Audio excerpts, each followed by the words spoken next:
As law enforcement officials are now saying, the shooting suspect, Nigel Edge, had serious mental health issues. Governor Josh Stein came to Southport today, raising awareness about mental health and what the state needs to help people. WECT's Mackenzie Bruns is live in Southport now. Mackenzie, you talked to the governor today, and he says improving mental health is a top priority.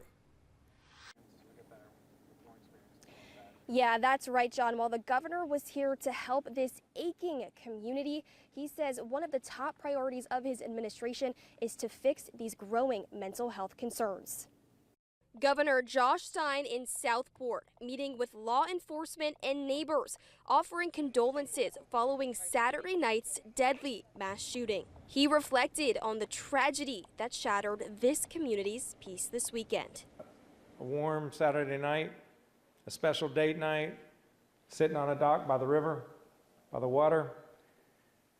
No one goes into that kind of special night thinking that tragedy is possible. Brunswick County Sheriff Brian Chisholm, along with other law enforcement agencies, stood alongside the governor, emphasizing the community's resilience. We are not going to let this define North Carolina, and we are definitely not going to let this define Southport, the place that we all love. The shooting suspect, Nigel Edge, a former Marine who was injured in battle and says he suffers from post-traumatic stress disorder. Through the years, questions have been raised about his mental health. Now, this shooting, along with the stabbing of a Ukrainian refugee in Charlotte, is yet another high-profile case of public violence involving someone with a mental health issue. Governor Stein says something must be done to solve the problem. We must fix our broken mental health care system. Stein says he wants greater integration between law enforcement and mental health care. When I asked what he's doing right now, he had this to say.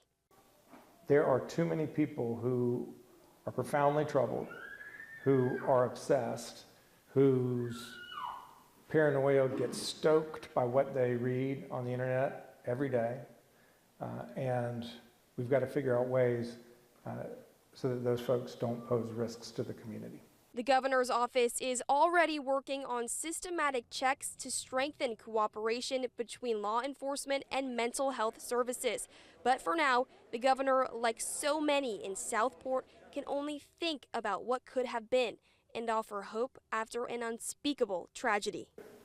I'm heartbroken.